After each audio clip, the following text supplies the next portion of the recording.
जी guys, अब हम question number 2 की प्रैक्टिस करेंगे और देखेंगे इसको हम सॉल्व किस तरह कर सकते हैं। चलें स्टार्ट करते हैं। Write a program to find the factorial of a value enter through the keyboard. अब आपने एक ऐसे नंबर का फैक्टोरियल फाइंड करना है जो कि एक यूज़र से इनपुट लिया गया है।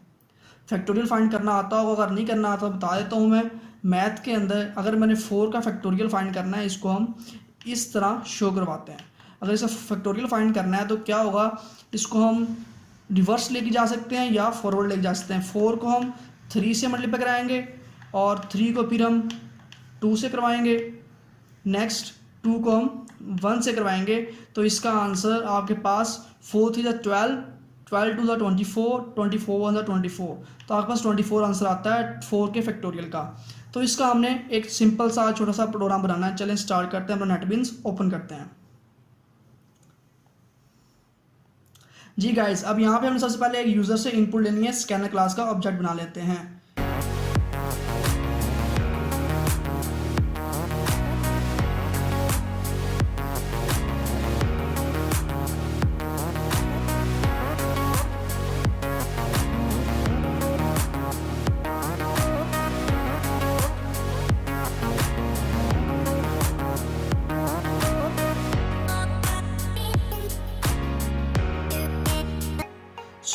अब यहाँ पर हमने लूप यूज़ करने से पहले एक फैक्टोरियल वेरिएबल ले लेते हैं जिसको हम f के नेम से देते हैं। f नेम है तो इसको हम 1 से इनिशियलाइज़ कर देते हैं, क्योंकि अगर इसको हम 0 से इनिशियलाइज़ करते हैं तो फैक्टोरियल किसी वैल्यू से कोई वैल्यू 0 से मल्टीप्लाई होती है तो वो 0 बन जाती है।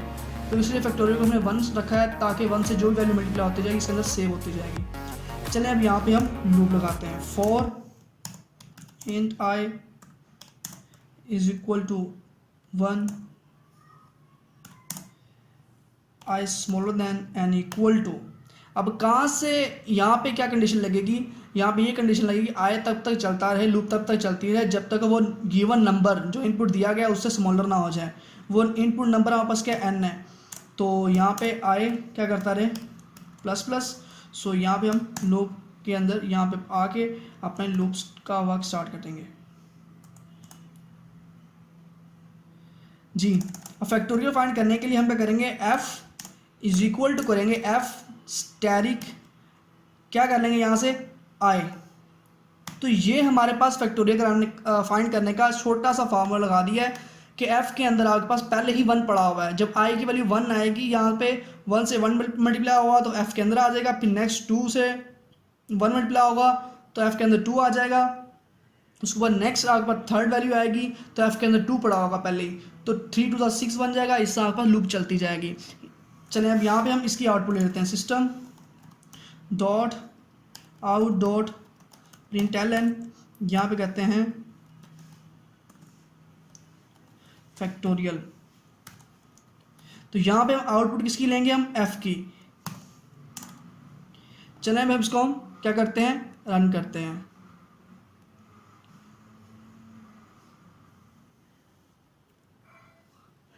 अब कह रहे हैं एंटर अ नंबर। मैं अगर 4 का ही नंबर एंटर करता हूँ, मेरे पास 24 फैक्टोरियल आ रहा है। ठीक है, अगर अगेन रन करते हैं तो अगेन रन करके चेक कर लेते हैं हम। अब यहाँ पे मैं 5 एंटर कर रहा हूँ, 5 का फैक्टोरियल 120 आ रहा है, आप ये चेक कर लीजिएगा। चलिए अब नेक्स्ट एग्जांपल की तरफ।